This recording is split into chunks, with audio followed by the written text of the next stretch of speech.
ज़मानत जहां कलम Mirha Rajput episode number 25।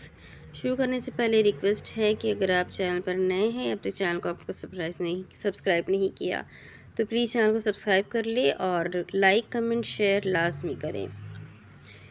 Bell जा रही थी, दूसरी जानिब चौथी रिंग पर कॉल उठाई गई। फिर जैसे ही राब्ता हुआ, यलदरम चौधरी सीधा मुद्दे की बात पर आए। वहाज की लोकेशन तुम्हें शो होती है? यलदरम के यूँ अचानक पूछने पर ज़रगाम दिलशेर एक पल कशमकश का शिकार हुआ। जी होती है। वो जानते थे कि ज़रगाम को ज़रूर पता होगा कि वो कहाँ होता है। ज़रगाम वहाज का ख़ास बंदा था। उसका मोबाइल ज़रगाम के मोबाइल से कनेक्ट था। वो जहाँ भी जाता था, ज़रगाम को लोकेशन शो होती थी। वो सरदार था, ये सब उसकी हिफाजत के लिए था। सरदार, कोई हुक्म है मेरे लिए? उसने पूछना चाहा कि आखिर मामला क्या है। ज़रगाम वहाज कहाँ गया है? उसकी लोकेशन फाइंड करो और मुझे बताओ कि वो इस वक्त कहाँ पर है, और ख़ुद वहाँ जाकर देखो वो क्या कर रहा है। ये काम ज़रा जल्दी करना। मैं कोई एक्सक्यूज़ नहीं सुनूंगा कि तुम उसकी जासूसी नहीं कर सकते, समझ गए? वो हुक्म सादिर करते ही राब्ता मुनक़ता कर गए। जवाबन ज़रगाम बोलता चला गया कि सरदार, मैं शहर आया हूँ वहाज की प्रॉपर्टी के पेपर्स पर सिग्नेचर्स करवाने के लिए, लेकिन कॉल बंद हो गई। उन्होंने कोई बात ना सुनी। उफ़, अब मैं क्या करूँ? साइन लिए बगैर जा भी नहीं सकता। वो अपनी पेशानी मसलता बड़बड़ाया और इस वक्त उनकी कंपनी में मौजूद था जिससे वहाज ने ज़मीन खरीदी थी, उसे 2 घंटे तो लग जाने थे। उन सब कामों में जब ही कोई हल निकालने लगा। जरियाम लाला को कॉल करता हूँ। शुक्र था कि ज़रिया पाकिस्तान ही था, एक वही था जो उसकी मदद कर सकता था। ज़रगाम ने कॉल मिला ली। दूसरी जानिब वो डिनर करने के बाद गैर घर ही जा रहे थे। ज़रियाम का मोबाइल वाइब्रेट करने लगा। उसने कॉल उठाई। वो ड्राइविंग कर रहा था, इसलिए मोबाइल स्पीकर पर डाले डैशबोर्ड पर रखा। खैरियत, आज वहाज की दुम को मेरी याद कहाँ से आ गई? वो मज़ाहिया बोला तो ज़रगाम के होंठ बेसाख्ता मुस्कुराहट में ढले।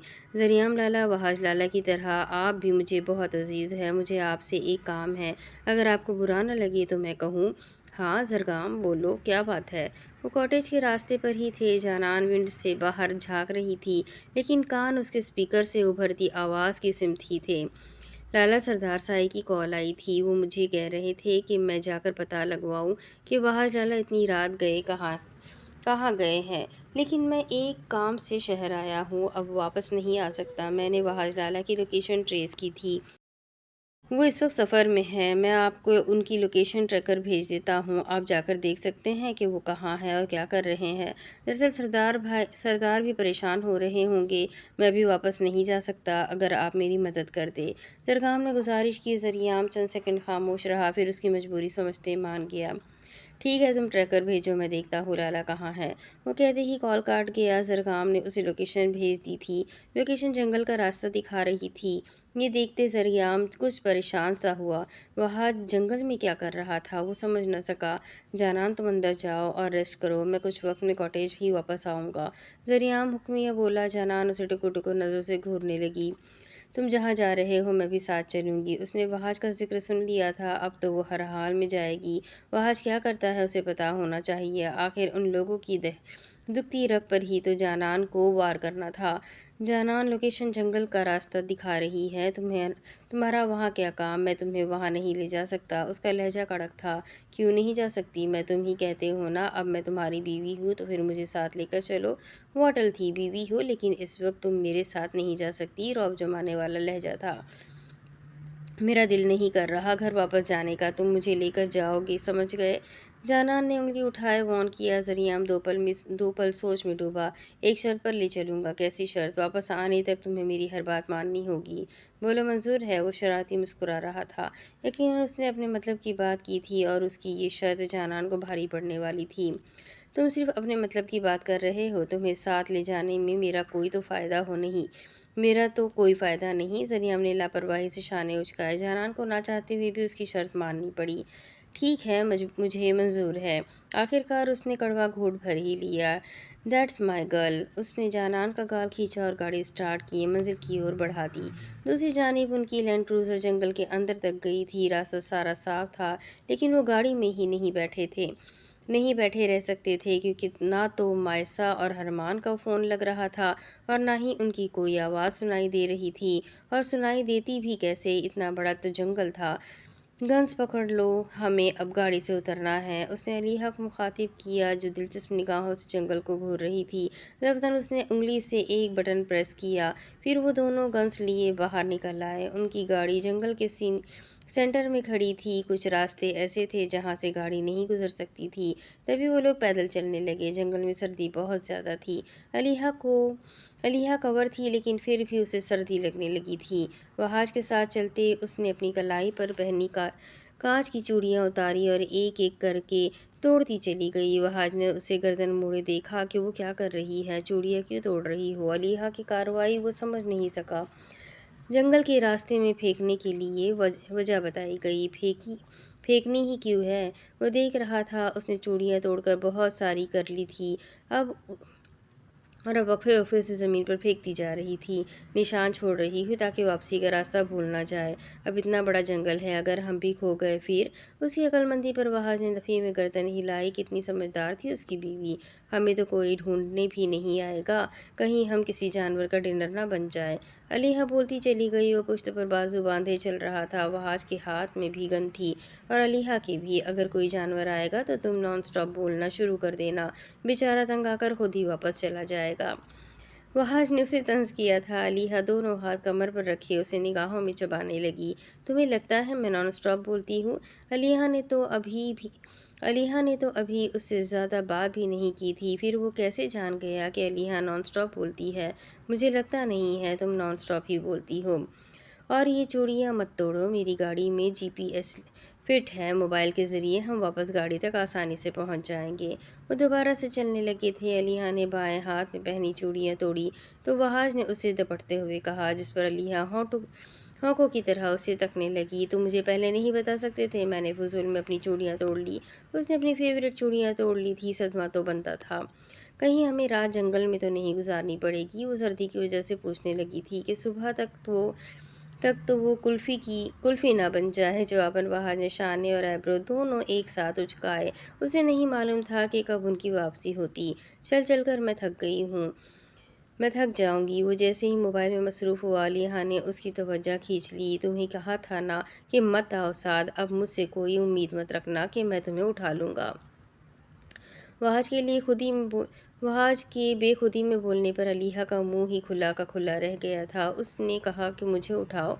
जो वहाज फट पड़ा। अलीहा ने मुंह बना लिया। वो कुछ न बोली। बहुत दूर तक वो बिना मुखातिब किए चलते रहे।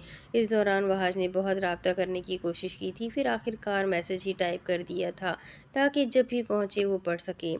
तुम्हें सर्दी तो नहीं लग रही? 15 मिनट की खामोशी का कफल वहाज ने तोड़ा था। अगर लगी भी तो तुम्हें नहीं कहूँगी कि अपनी शॉल दो। वो दो टोक लहजे में आंखें घुमाती हुई बोली तो उसकी इस हरकत पर वहाज के होंठ बेइख्तियार मुस्कुराहट में ढले। वो लड़की उसे नखरे दिखाती थी और वो चुपचाप देख भी लेता था। ओहो, गुस्सा कर लिया तुमने? वहाज ने उसका नरूठा चेहरा देखा जो दुपट्टे के हाले में मकीद था। आज पहली बार वो अच्छे से दुपट्टा लिए हुए थी। चलो तुम न कहो, मैं खुद दे देता हूँ। वहाज ने अपनी शानों से चादर उतारी तो अलीहा ने फ़ौरन उंगली उठाया उसे फ़ोन किया। खबरदार, मुझे तुम्हारी इस्तेमाल शुदा शॉल नहीं चाहिए। उसकी अदाएं जानलेवा थीं। आंखों में गुस्सा था और नाक पर ज़माने भर का नखरा। आहा, आज सुबह कोई मेरा छोड़ा हुआ नाश्ता कर रहा था शायद। वहाज ने शरारत से उसे देखे तंग करने के लिए कहा तो उसके इस मीठे तंज पर अलीहा का चेहरा भन्ना कर रह गया। दिमाग ख़राब हो गया था मेरा जो मैं ये भूल गई कि तुम तो चलते फिरते ड्रैगन हो जो सिर्फ और सिर्फ मुंह से आग निकालना ही जानता है। वो सही मानों में तप चुकी थी। ये शख्स उसे इश्तियाल चढ़ा रहा था और आगे से दांत भी निकाल रहा था। तुम्हारे मुंह से तो जैसे फूल झड़ते हैं ना। वहाज ने तीर ठा करते निशाने पर छोड़ दिया। उसके साथ चलती अलीहा के कदम वहीं पर जम गए। वहाज को ठहर कर उसे देखना पड़ा। फिर अलीहा ने उससे इस अंदाज में देखा जैसे आंखों ही आंखों में से सालिम निगल जाएगी। मेरे मुंह मत लगो वहाज, अल्लाह करे तुम्हारे पीछे कुत्ते पड़ जाए। वो उस पर चढ़ाई करती हुई बोली। कोई उनसे पूछे कि वो दोनों यहाँ लड़ने आए थे या फिर मायसर हरमान को ढूंढने आए थे। तुम जो हाथ मुंह धोकर पड़ चुकी हो, फिर कुत्तों की क्या ज़रूरत है? वो साफ लफ्ज़ों में उससे एक कलेशी औरत बोल रहा था। बेक वक्त अलीहा सरता पैर जलकर सवा सवा हो गई। اپنی مٹھیاں بھیجے۔ اس نے ارادہ کر لیا کہ وہ اب اس شخص کو نہیں بلائے گی۔ دیکھتے ہی دیکھتے علیحہ بغیر کچھ بولے آگے چل پڑی اور وحاش شال ہاتھ میں لیے اس کے پیچھے پیچھے چلنے لگا۔ وہ جانتا تھا اگر اس وقت وہ اسے شال دے گا تو وہ اتار کر دور پھینک دے گی۔ جب ہی ارادہ ملتوی کر لیا وہ کوئی کلوز سین کریٹ کرے گا اور شال اس پر اڑا دے گا، پھر وہ انکار بھی نہیں کر سکے گی۔ یہ طریقہ بیسٹ تھا۔ مائسا وہ دیکھو، وہاں شاید کوئی جھوپڑی ہے، ہم آج رات وہاں گزار سکتے ہیں اور صبح ہوتے ہی جنگل کا راستہ ڈھونڈتے نکل جائیں گے۔ ہرمان نے اس کی توجہ سامنے موجود جھوپڑی کی جانب کروائی جو درختوں کی لکڑیوں سے بنائی گئی تھی۔ یقیناً یہ ووڈ کٹر کے کام تھے۔ جنگل سے درخت کاٹتے ہوئے انہوں نے یہ چھوٹی سی جھوپڑی اپنے لیے بنائی ہوگی جس پر ہرمان کی نگاہ پڑ چکی تھی۔ آپ کو لگتا ہے میں آپ کے ساتھ اس جھوپڑی میں رہوں گی؟ نیور، اس نے صاف لفظوں میں انکار کیا۔ وہ جانتی تھی ہرمان کی نیت کہاں بدل جائے پتہ ہی کب چلتا تھا۔ کیا اسے رسک لینا چاہیے تھا کیونکہ وہ تو موقع ڈھونڈ رہا تھا مائسا کے اور اپنے درمیان سب ٹھیک کرنے کا۔ مجبوری ہے، آج رات کی ہی تو بات ہے، تمہیں مجھ پر بھروسہ نہیں ہے کیا؟ وہ پتہ نہیں کیسے جان گیا کہ مائسا کے دماغ میں اس وقت کیا چل رہا ہے۔ نہیں، بالکل نہیں ہے، رتی برابر بھی نہیں ہے۔ آپ کا کیا ہے؟ کب آپ کا موڈ سوئنگ ہو جائے میں تو روک بھی نہیں سکوں گی۔ مائسا نے دونوں ہاتھ ہوا میں لہراتے صاف کہہ دیا۔ ہرمان کی ہنسی چھوٹتے چھوٹتے رکی۔ جنگل میں سردی بہت ہے، میں اس لیے کہہ رہا ہوں کچھ وقت وہاں گزار لیتے ہیں۔ وہ اسے سمجھانے کی صحیح کرنے لگا تھا۔ وہ مسلسل سردی کی وجہ سے اپنے ہاتھ رگڑ رہی تھی۔ پہلے آپ مجھے گارنٹی دیں آپ اپنی لمٹس نہیں کراس کریں گے۔ 2 منٹ بعد مائسا کچھ سوچتے ہوئے بولی، سردی تو واقعی بہت زیادہ تھی۔ وہ جب بول رہی تھی اس کے منہ سے دھواں سا نکلتا تھا۔ تمہارے قریب آنا میری لمٹ میں ہی ہے بیگم۔ ہرمان نے باور کروایا کہ وہ اس کے نکاح میں ہے، اس کے پاس لیگل حق ہے اپنی لمٹس کراس کرنے کا۔ صاف کہوں تو میرا قانونی اور شرعی حق بھی ہے تم پر۔ وہ مائسا کو اپنی نگاہوں میں بسائے ہوئے بولا۔ اس کا اس طرح بولنا اس کی ریڑھ کی ہڈی میں سنسناہٹ سا دوڑا گیا۔ ٹھیک ہے پھر میں نہیں چل رہی۔ اس کے حق جتانے پر وہ سینے پر بازو باندھے لمبے گھنے درخت سے ٹیک لگا گئی۔ ضبطاً ہرمان نے اپنی پیشانی مس لی۔ وہ اسے کس طرح راضی کرے سمجھ سے باہر تھا۔ اچھا چلو میں خود پر کنٹرول رکھوں گا، لیکن بیوی کے معاملے میں کون بے قابو نہیں ہوتا؟ اس نے مائسا کو راضی کرنے کے لیے کہا، مگر لیکن کے بعد کا جملہ ہلکی آواز میں ہی کہا گیا جس پر وہ تھوڑا مطمئن ہوتی۔ کچھ سوچنے لگی۔ رات بھی بہت ہو گئی تھی، سردی بھی لگ رہی تھی اور وہ چل چل کر تھک بھی گئی تھی۔ جھوپڑی میں جانے کے علاوہ اس کے پاس کوئی راستہ ہی نہیں تھا۔ جب ہی 2 منٹ وہاں کھڑی رہنے کے بعد وہ آگے چل پڑی۔ ہرمان کے ہونٹوں پر مانی خیز سی مسکراہٹ نمودار ہوئی۔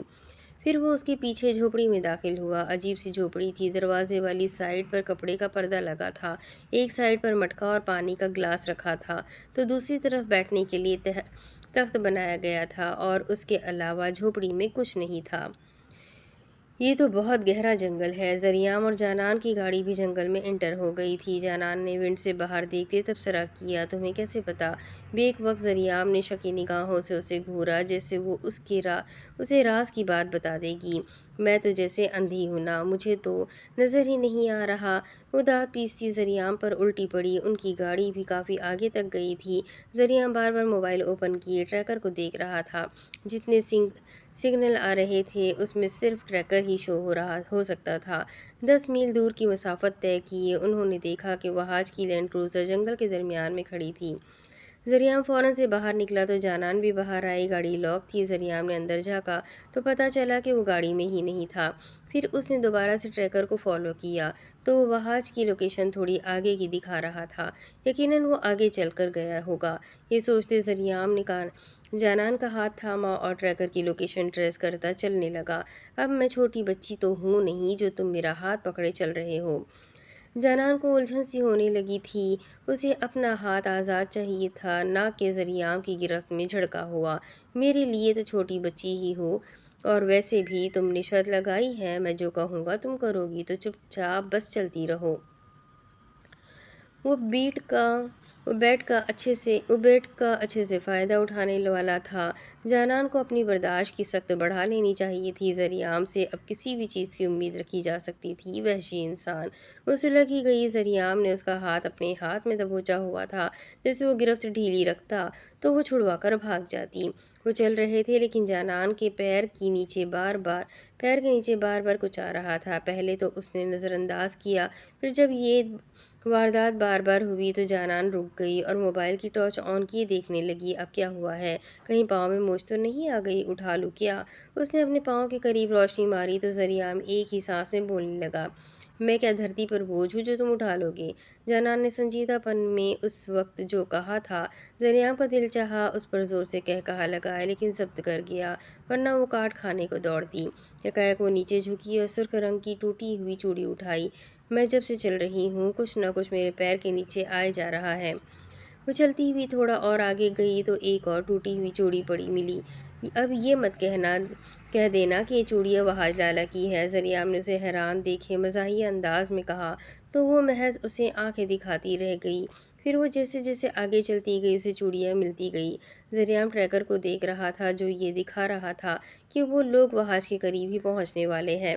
جانان چوڑیاں اٹھاتی چلی گئی تھی۔ اسے کچھ گڑبڑ کا احساس ہوا تھا، کہیں وہاج یہاں کسی سے ملنے تو نہیں آیا تھا۔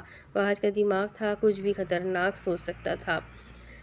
یکدم ذریعام تیز تیز قدم اٹھانے لگا۔ درختوں کے درمیان بہت دور اسے کوئی دکھائی دے رہا تھا اور وہ پر یقین تھا کہ وہ وہاجی ہے۔ لبتاً ذریعام جانان کا ہاتھ پکڑے جھاڑیوں سے گزرنے لگا۔ وہ تیز تیز چل رہا تھا اور ان کے قدموں کی آہٹ وہاج اور علیحہ نے واضح محسوس کی تھی۔ علیحہ الرٹ رہو، اگر کوئی جانور ہوا تو ٹریگر پر انگلی کا دباؤ ڈال دینا، وہاج نے اسے چوکنا رہنے کا کہا۔ پھر وہ دونوں ایک ساتھ پیچھے کو مڑے تو بیک وقت ہی ذریعام اور جانان جھاڑیوں کو ہٹاتے ہوئے باہر نکلے۔ وہاج اور علیحہ کی گن کا رخ ان کی اور تھا۔ ایک ساتھ چار افراد ہکا بکا سا رہ گئے۔ انہیں نہیں پتا تھا کہ وہاج کے ساتھ علیحہ بھی ہے اور ان دونوں کو بھی معلوم نہیں تھا کہ ذریعام اور جانان یہاں کیا کر رہے ہیں۔